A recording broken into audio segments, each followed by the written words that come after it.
આજે આપણે જોશું હાઉ ટુ ફિલઅપ રીચેક અને રીઅસેસમેન્ટ ફોર્મ.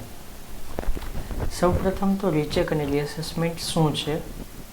તો જ્યારે આપણે કોઈ પણ એક્ઝામ આપેલી હશે એનું આપણને રિઝલ્ટ આવે ને એ રિઝલ્ટમાં આપણે વિદ્યાર્થીને જો અસંતુષ્ટ હોય કે જેની અંદર ધારો કે એને કોઈ પણ માર્ક્સ આવેલા છે તો એ માર્ક્સમાં આપણને કાંઈક સંતુષ્ટ ન હોય તો એના માટે આપણે જે છે રીચેક અને રીઅસેસમેન્ટ બે ફોર્મ આવતા હોય છે.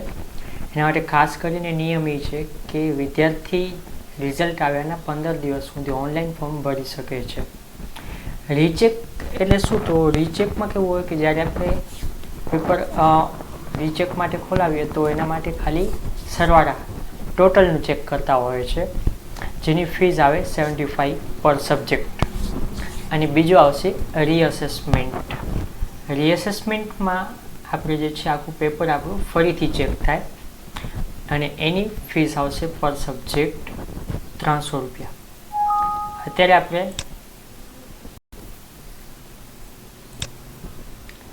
આ ફોર્મ કઈ રીતના ભરવું એના માટે ડિટેલ્સ. સૌપ્રથમ આપણું ફોર્મ ભરવા માટે આપણી પાસે રીચેક અને રીઅસેસમેન્ટ ફોર્મ ભરવા માટે આપણા યુઝર આઈડી પાસવર્ડ હોવા જોઈએ. જે યુઝર આઈડી પાસવર્ડ આપણે ઓનલાઈન એડમિશન ફોર્મ ભરતી વખતે લીધા હતા એ જ યુઝર આઈડી પાસવર્ડથી આપણે ફોર્મ ભરી શકાશે. એના માટે આપણી પાસે લિંક આપેલી છે KSKV કચ્છ યુનિવર્સિટી. આ લિંક ઓપન કરી આપણે બ્રાઉઝરમાં અહીં આવશું. અહીં આપણી પાસે લોગિનમાં આપણું યુઝર આઈડી પાસવર્ડ જે આપેલું હોય એન્ટર કરવાનું રહેશે. જો કદાચ કોઈક વિદ્યાર્થી પાસે આ યુઝર આઈડી પાસવર્ડ યાદ ન હોય તો આપણે જે છે આપણા ચેનલની અંદર how to reset user ID password એની એક લિંક રાખેલી છે, એ આપણે અહીંયા વિડીયોના ડિસ્ક્રિપ્શનમાં રાખશું. અત્યારે આપણે અહીંયાથી લોગિન આપશું.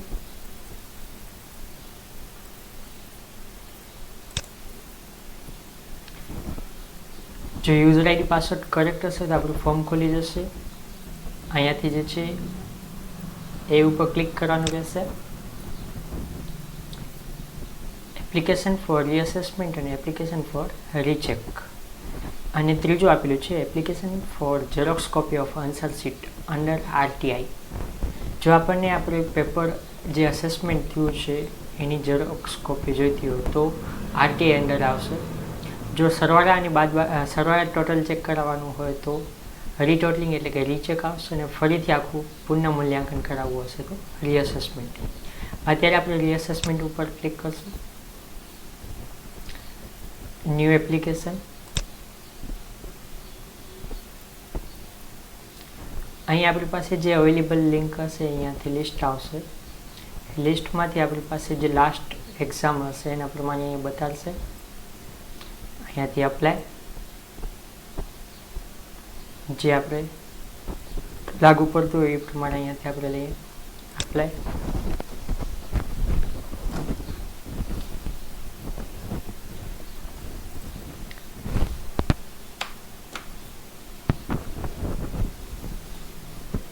અહીં એન્ડ ઓફ ડેટ એટલે કે રિઝલ્ટ ડિક્લેર થયું ત્યારથી કઈ તારીખ સુધી આપણે ઓનલાઈન ફોર્મ ભરી શકાશે એ આપેલું છે.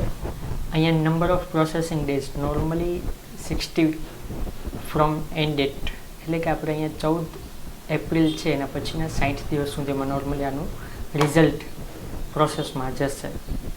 અહીંયાથી આપણી પાસે ડિટેલ્સ, અહીં આપણી પાસે જે રિઝલ્ટ આપેલો હશે એના ઉપર સાઈડમાં આપણને અહીંયાથી કયા પેપરનું રીઅસેસમેન્ટ કરાવવું છે એ અહીંયાથી સિલેક્ટ કરવાનું રહેશે. સ્ટેટમેન્ટ ઓફ માર્ક્સ ક્લિક કરી પ્રોસીડ ટુ કન્ફર્મ એપ્લિકેશન.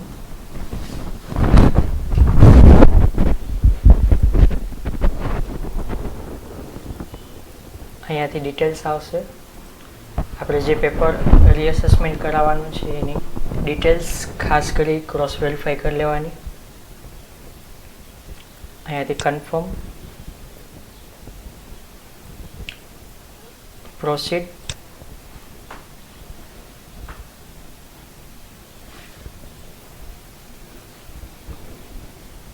અહીંયા જે ડિટેલ્સ આવશે રીઅસેસમેન્ટ કરાયેલું છે કઈ ડિટેલ્સ છે એના પ્રમાણે પ્રોસીડ, કન્ટિન્યુ, સબમિટ, પે નાઉ,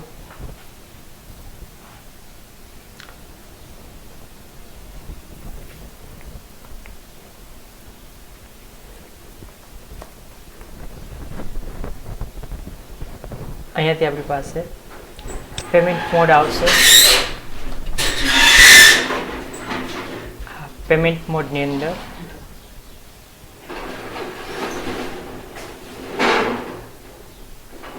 payment mode debit card,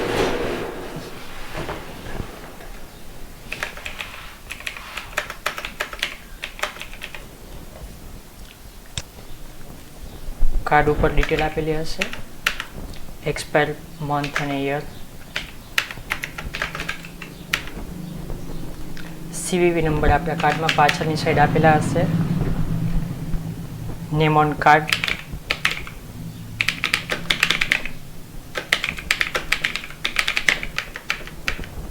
mobile number અને ઈમેલ આઈડી ટ્રાન્ઝેક્શન ડિટેલ્સ માટે, પે નાઉ. બેંક એકાઉન્ટમાં આપણા જે રજિસ્ટર્ડ મોબાઈલ નંબર હશે એના ઉપર OTP જશે.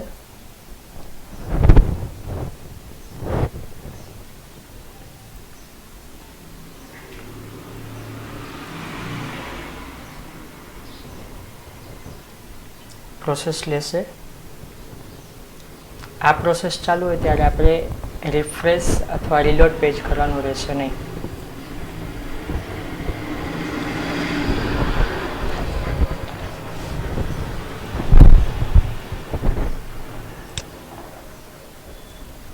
અહીંયા આપણે પ્રોસેસ દર્શાવશે.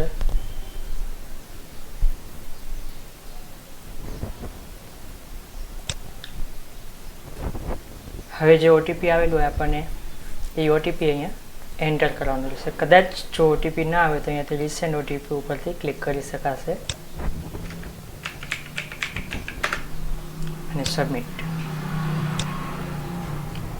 પ્રોસેસ ચેક કરશે. જો સક્સેસ જશે તો આપણી રિસિપ્ટ ડાઉનલોડ થશે.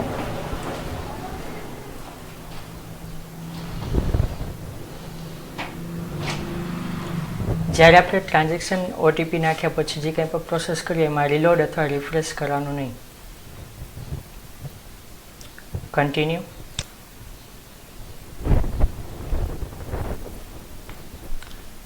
ટ્રાન્ઝેક્શન સ્ટેટસ કમ્પ્લીટેડ એનું મતલબ કે આપણું ટ્રાન્ઝેક્શન અહીં આપેલું છે પેમેન્ટ ઇઝ સક્સેસફુલ. આ થઈ જશે એટલે અહીંયાથી કન્ટિન્યુ,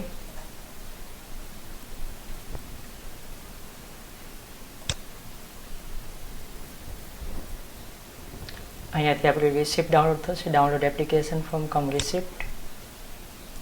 આ જે ફી રિસિપ્ટ ડાઉનલોડ થશે એ ફી રિસિપ્ટ આપણે સેવ કરી રાખી દેવાની. ઇનકેસ ફ્યુચરમાં આપણી પાસે રિઝલ્ટ ના આવે રીઅસેસમેન્ટનું તો આ રિસિપ્ટ ઉપરથી આપણે યુનિવર્સિટીની અંદર તપાસ કરાવી શકાય. આ ડાઉનલોડ્સ આપણે ઓપન કરશું એટલે આપણી રિસિપ્ટ જે છે એ ઓપન થશે, જેની અંદર આપણે કયા સબ્જેક્ટ માટે, કયા સેમેસ્ટર માટે, કયા કોર્સ માટે ફી ભરેલી છે એ ડિટેલ્સ આવશે.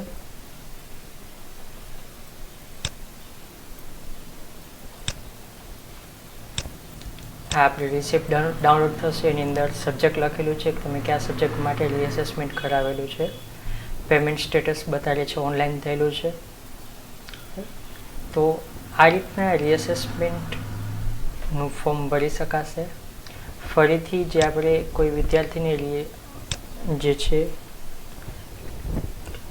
પાસવર્ડ રીસેટ કરવાનું યાદ ન હોય તો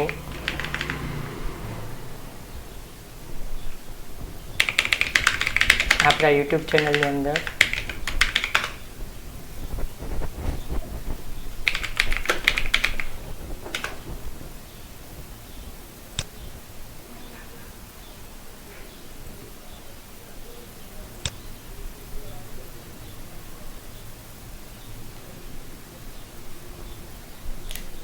how to reset password any link આપેલી છે વિડીયોઝ